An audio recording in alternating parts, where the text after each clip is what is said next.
नमस्कार, हून bill TV देख रहे हैं आप। मैं हूं आपके साथ विशाल कर। खबरों की शुरुआत करेंगे बड़ी खबर से। UK triple SC paper leak मामले में ईडी की बड़ी कार्रवाई। मुख्य आरोपी हाकम सिंह की 63 लाख की संपत्ति हुई अटैच। पीएमएलए के तहत चल रही मनी लॉन्ड्रिंग जांच में हुई बड़ी कार्रवाई। जांच में अभ्यर्थियों से करोड़ों रुपए की वसूली के भी संकेत मिले हैं।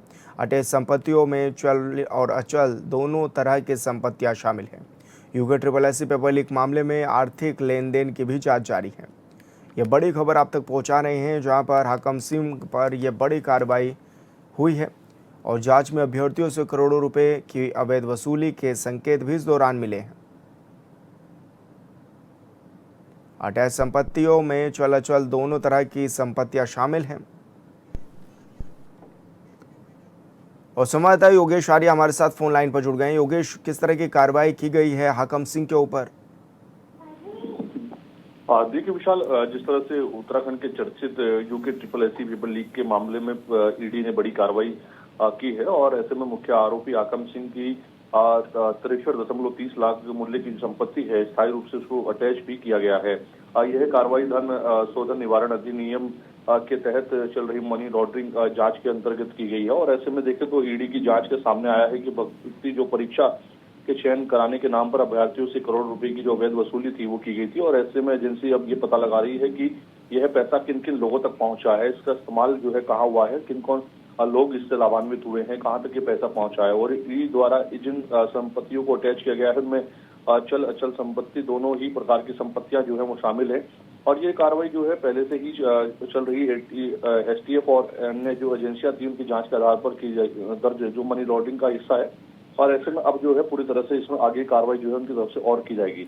क्योंकि योगेश, ये भी देखा जा रहा है कि नकल विरोधी कानून जब उत्तराखंड सरकार लेकर के आई और नए कानून के तहत ये बड़ी कार्रवाई देखने को मिली हाकम सिंह के ऊपर, और क्या यही वजह है कि नकल विरोधी कानून आने के बाद अब सख्ती काफ़ी देखने को मिली है? देखिए बिल्कुल, क्योंकि सरकार बार बार कह रही है कि नकल विरोधी कानून के तहत लगातार कार्रवाई की जाएगी और ऐसे में जो भी इस तरह के मामलों में शामिल होगा उनके खिलाफ कड़ी कार्रवाई करने का काम किया जाएगा और उसका परिणाम भी देखने को मिल रहा है कि अब ईडी की कार्रवाई भी जो है संपत्ति को। जी बिल्कुल योगेश, बहुत शुक्रिया आपका तमाम जानकारी साझा करने के लिए। उत्तराखंड में अवैध धार्मिक संरचनाओं और अतिक्रमण के खिलाफ चल रहे अभियान के तहत मसूरी के लक्ष्मणपुरी क्षेत्र में बड़ी कार्रवाई की गई, जहां प्रशासन और एमडीडीए की संयुक्त टीम भारी पुलिस बल के साथ मौके पर पहुंची और करीब 200 साल पुराने कब्रिस्तान परिसर में बने एक नमाज स्थल को अतिक्रमण बताते हुए बुलडोजर से ध्वस्त कर दिया गया है। कार्रवाई के बाद मुस्लिम समुदाय के लोग विरोध में सड़क पर उतर आए हैं और मसूरी देहरादून हाईवे पर जाम लगा दिया। प्रदर्शनकारियों ने प्रशासन और सरकार के खिलाफ नारेबाजी करते हुए कार्रवाई का विरोध किया। उनका कहना है कि जिस ढांचे को हटाया गया वो नियमित मस्जिद नहीं थी, बल्कि कब्रिस्तान में दफनाने से पहले जनाजा नमाज अदा करने के लिए बनाया गया टिन शेड था। वहीं प्रदर्शन के चलते कुछ समय के लिए हाईवे पर वाहनों की लंबी कतारें भी लग गई। मौके पर पहुंचे प्रशासनिक अधिकारियों और पुलिस ने प्रदर्शनकारियों से बातचीत की, जिसके बाद जाम खुलवाया गया।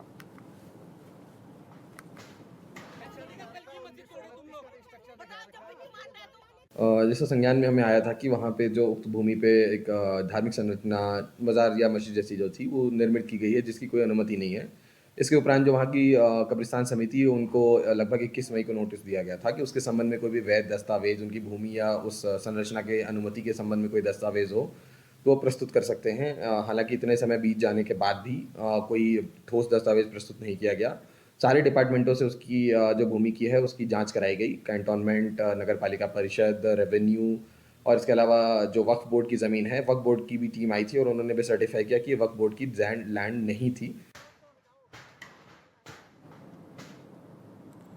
ज्योतिर्मठ क्षेत्र के किमान गांव में ग्रामीणों की परेशानियां कम होने का नाम नहीं ले रही हैं।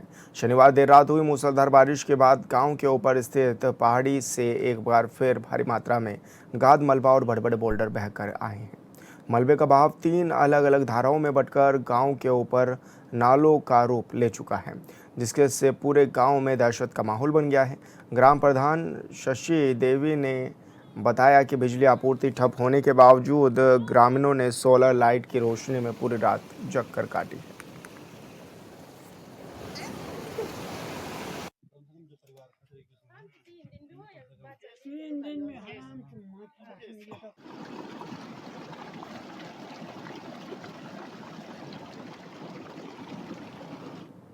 हरबटपुर में नए आधार सेवा केंद्र का शुभारंभ विकासनगर विधायक मुन्ना सिंह चौहान ने किया। अब क्षेत्र के लोगों को आधार कार्ड बनवाने, संशोधन कराने और अन्य सेवाओं के लिए दूसरे शहरों के चक्कर नहीं लगाने पड़ेंगे। इसी को लेकर विधायक मुन्ना सिंह चौहान ने कहा है कि लंबे समय से क्षेत्र में आधार सेवा केंद्र की मांग थी। नए केंद्र के शुरू होने से लोगों को सरकारी सेवाओं का लाभ आसानी से मिलेगा, साथ ही समय और धन दोनों की भी बचत होगी। तो वहीं स्थानीय लोगों ने केंद्र खुलने पर खुशी जताते हुए कहा है कि अब आधार से जुड़े सभी कार्य हरबटपुर में ही हो सकेंगे, जिससे अनावश्यक भागदौड़ और लंबी कतारों से राहत भी मिलेगी।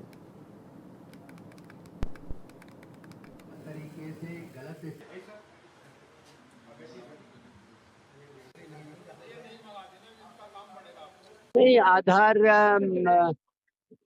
सेवा केंद्र एक बहुत महत्वपूर्ण सेवा है इस सेंस में कि आधार कार्ड आज लगभग इनसेपरेबल पार्ट हो गया है हमारे रोजमर्रा के काम धाम से। हमारे आइडेंटिटी को लेकर के बहुत सारी जगह, लगभग सभी जगह आधार की आवश्यकता पड़ती है, लेकिन कई बार वो आधार कार्ड बनाने के लिए काफी इधर उधर धक्के खाने पड़ते हैं और बनते भी हैं।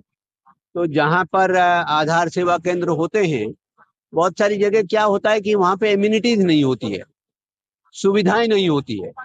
जैसे मान लीजिए कोई गया तो वहां थोड़ी देर काम नहीं कर रहा है, नेट का इशू है, तो पता लगा उठने बैठने की जगह नहीं है, टॉयलेट्स नहीं है, पानी नहीं है पीने का। तो जन साधारण आता है, ये इतना सुविधाजनक जगह है। मैं कोऑपरेटिव सोसाइटी के संचालक मंडल का और आदरणीय जितेंद्र कुमार रिंकू जी, उपाध्यक्ष जी का बहुत बहुत आभार प्रकट करता हूँ। और हमारे जो ये सेवा प्रदाता है उसके प्रतिनिधि भूपेंद्र जी, इन्होंने बहुत ही सुविधाजनक स्थान का चयन इसके लिए किया। कि आधार आज के समय में एक मूलभूत सुविधा है और जैसा कि सब जानते हैं कि 18 साल की आयु या बल्कि जन्म से जो बच्चा पैदा होता है, आधार की आवश्यकता उसी समय से पड़ने लगती है। तो आधार, नया आधार बनना हो, चाहे पुराने आधारों में कई प्रकार की त्रुटियां होती हैं, उनको सही करना हो, तो उसके लिए लोगों को कई बार कई दूर दूर जगहों पर जाना पड़ता था। अब हरबटपुर के इस सोसाइटी के कैंपस के अंदर ये आधार सेवा केंद्र शुरू हुआ है। इसका निश्चित रूप से ही हमारे हरबटपुर की जनता को लाभ मिलेगा। ये बहुत ही अच्छा हुआ यहाँ की क्षेत्र की जनता के लिए, क्योंकि पहले एक ही आधार कार्ड सेंटर था, यहाँ पे बहुत दिक्कत होती थी। अब यहाँ पे जैसे कोई भी अपना आधार कार्ड बनवाने आएगा तो उसके लिए बहुत सारी सुविधा है। यहाँ गाड़ी की पार्किंग के लिए भी सुविधा है, शौचालय है, बैठने के लिए अच्छी जगह है। तो ये इस क्षेत्र के लिए बहुत अच्छी उपलब्धि है और जो यहाँ के सभासद है उनके प्रयास से जो ये आज ये कार्य हुआ है, तो उसके लिए मैं उनको भी बधाई देती हूँ। और जो यहाँ के अध्यक्ष हैं और उपाध्यक्ष है रिंकू भाई, तो उन सबके प्रयास से जो यह आधार कार्ड सेंटर खुला, तो ये सब लोग बधाई के पात्र है। और ये जनता की भावना को सामने रखते हुए ये बहुत अच्छा कार्य जो है इस क्षेत्र के लिए हुआ है। विकासनगर विधानसभा क्षेत्र के नवाबगढ़ स्थित शिव मंदिर परिसर में राज्य वित्त योजना के तहत निर्मित टीन शेड का जिला पंचायत सदस्य संजय किशोर ने लोकार्पण किया है। करीब 4 लाख रुपए की लागत से बने इस टीन शेड से श्रद्धालुओं और क्षेत्रवासियों को बारिश और तेज धूप से भी राहत मिलेगी। इस अवसर पर संजय किशोर ने कहा है कि क्षेत्र में जनहित से जुड़े विकास कार्य उनकी प्राथमिकता में हैं और लोगों को बेहतर सुविधाएं उपलब्ध कराने के लिए लगातार प्रयास भी किए जा रहे हैं। वहीं स्थानीय लोगों ने सड़क पर बने गड्ढों की समस्या भी उनके समक्ष रखी, जिस पर उन्होंने जल्द समाधान का आश्वासन भी दिया है। रूप से नवाबगढ़ जिला पंचायत के लोगों ने, माताओं बहनों ने, नौजवान साथियों ने स्नेह प्यार देकर मुझे जिला पंचायत जिताकर सदस्य बनाने का काम किया।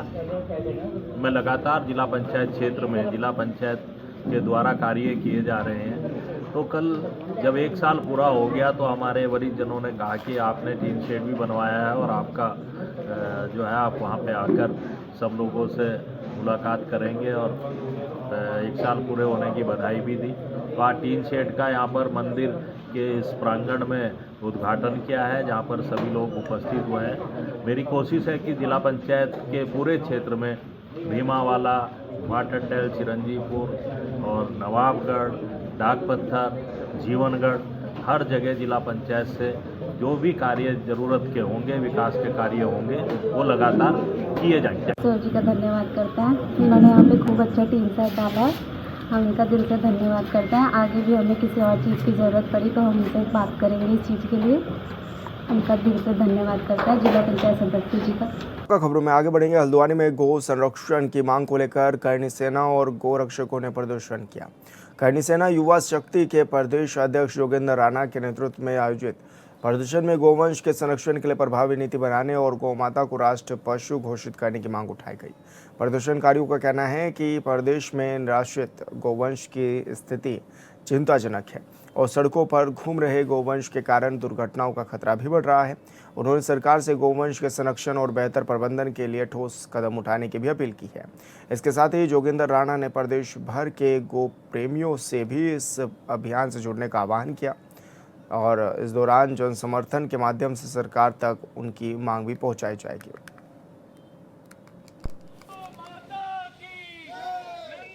एक ही प्रकरण है जो गत कितने वर्षों से निरंतर चल रहा है। बहुत ही दुखद है, विडंबना है कि क्या इतनी गौरक्षा है पूरे हल्द्वानी में, पूरे नैनीताल के अंदर इतने ही गौरक्षक हैं क्या? हमें रुद्रपुर से आना पड़ा है, रामनगर से आना पड़ा है। क्या सबसे बड़े पागल यहाँ पे जोगिंदर राणा, सूरज चौधरी, विराट आर्य, राधे, यही सब लोग हैं? क्या हमारा दायित्व तो नहीं बनता? क्या गौ रक्षक के नाम पे क्या यही लोग दूध पीते हैं गौ माता का? बड़ी दुखद है, विडंबना है। और इसी के लिए, जागृति के लिए हम लोग जा रहे हैं कि गौ माता को राष्ट्र माता बनाया जाए। ये देवों की भूमि है उत्तराखंड। यहाँ पर केदारनाथ, बद्रीनाथ, गंगोत्री, यमुनोत्री पावन तीर्थ स्थल हैं। यहाँ धर्मनगरी हरिद्वार और ऐसी धर्मनगरी और देवों की भूमि से जानने वाला देवभूमि उत्तराखंड। और इस देवभूमि में गौ हत्या, इस गौ हत्या पर विराम लगे और कम से कम इस देवभूमि उत्तराखंड में गौ माता को राज्य माता घोषित करें। इसके लिए करणी सेना हल्द्वानी को केंद्र बनाकर आज माननीय मुख्यमंत्री आवास के लिए कूच कर रही है। हमने 2 अगस्त को हरिद्वार में एकत्रीकरण रखा है। 2 अगस्त को हम लोग माननीय मुख्यमंत्री आवास का घेराव करेंगे और शांतिपूर्ण तरीके से हम लोग उनसे मांग करेंगे कि तत्काल प्रभाव से देवभूमि उत्तराखंड में गौ माता को राजमाता घोषित किया जाए। चमोली में गोपेश्वर महाविद्यालय के स्व पोषित बीएड विभाग की ओर से पहाड़ी फूड फेस्टिवल का आयोजन किया गया। कार्यक्रम की थीम अपनू खाणु अपनू लगाणु अपनू संस्कृति समेत रही है। इस दौरान छात्र छात्राओं ने उत्तराखंड के पारंपरिक वेशभूषा में लाल भात, मंडुए की रोटी, झोगरों की खीर और कई पारंपरिक व्यंजन भी इस दौरान तैयार किए। महाविद्यालय के प्राचार्य प्रोफेसर MP नगवाल ने कहा है कि ऐसे आयोजन का उद्देश्य स्थानीय और जैविक उत्पादों को बढ़ावा देने के साथ नई पीढ़ी को अपनी लोक संस्कृति और पारंपरिक खान पान से जोड़ना है। हमने इसमें EPC के अंदर एप्पल आर्ट की है, वो फ्लावर पॉट बनाया है, पेन स्टैंड बनाया है, वो स्टोन पेंटिंग की है। इसमें हमने बहुत सारी चीज़ें की। इसमें फूड एंड फेस्ट है जिसमें हमने बहुत सारी चीज़ें बनाई है। ये बीएड का स्ववित्त पोषित विभाग है और इसमें जितने भी प्रशिक्षण प्राप्त छात्र छात्राएं हैं उनके पाठ्यक्रम का ये एक अभिन्न अंग है। और इस दृष्टिकोण से कि उन्हें समाज में अपने विभिन्न जिम्मेदारियों के निर्वहन करने के लिए तमाम उन आने वाले भविष्य में जिन जिन बच्चों को आत्मसात करना है उन तक ये बात पहुंचाने के लिए बहुत आवश्यक है। यदि शिक्षक बेहतरीन इनोवेटिव आइडिया से गुजरता है, बेहतरीन नए प्रकार के क्रिएटिविटी यदि करता है तो स्वतः ही बच्चों में वो शेयर भी होगी और बच्चे अपने लोक संस्कृति के प्रति, लोक कला के प्रति और लोक व्यंजनों के प्रति आकर्षित होंगे। इसी सत्र से सेमेस्टर पढ़ाई लागू की गई है। इससे पहले जो है एनुअल सिस्टम था, तो जी उसमें जो है फर्स्ट सेमेस्टर में फेट एंड फेयर का प्रोग्राम है जिसमें अपन व्यंजन, अपन कल्चर, अपने जो है लोकल व्यंजन को और लोकल आर्ट को कैसे हम इन्हेंस करें और जो बच्चे बीएड कर रहे हैं वो अपने आने वाले अनुज और अनुजा को इससे अवगत कराएं। जैसे यहाँ कंडी निर्माण होती है, छोटी छोटी टोकरी बनती है रिंगाल से, उसको कैसे इन्हेंस करें और जो है टेबल क्लॉथ और जो है वेस्ट मटेरियल से कैसे हम पेपर वेट और सारी सामग्री का निर्माण कर सकते। आप सभी को मेरा शमना, मैं आज गढ़कुमार सोई बेटिन बुने और UEPC का काम द्वारा आज हमारे यहाँ फूड फेस्ट हुई जिसमें हमें गरुड़वाला सब व्यंजन बनाया, जिसमें कि प्रमुख रूप से भांगे चटनी और सोयाबीन दाल, घोरे दाल और आलू गुटका और चवा गुलगुला यूं सब बनिया और तुम दे सकन की और देखो हम सारे गढ़वाली पूरा जो जत्ती हम खोर चो हम बनाए ताकि जो हमारा गढ़वाल है वो जो परंपरा चो और जो गढ़वाल है जो स्वाद चो हर के तक पहुंचो और आने वाली पीढ़ी हुई और स्वाद आरूप में अगर जानकारी ले सको।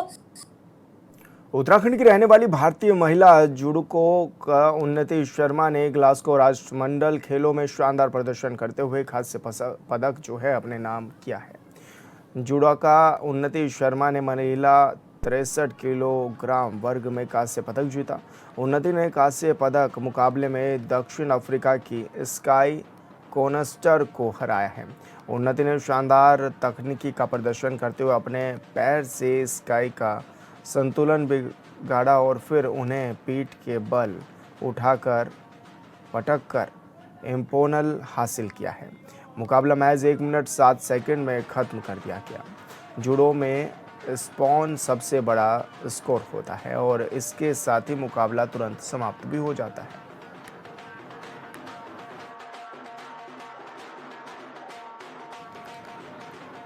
धर्मनगरी हरिद्वार में युवा शक्ति संवाद कार्यक्रम का आयोजन किया गया, जिसमें राज्य के मुखिया पुष्कर सिंह धामी ने युवाओं के साथ बातचीत की और दावा किया कि बीजेपी की सरकार युवाओं की समस्याओं को लेकर गंभीर है। सीएम धामी का दावा है कि केंद्र और राज्य सरकार की योजनाओं का लाभ उठा रहे हैं, सरकार से खुश हैं, जिस पर विपक्ष के कई सवाल हैं।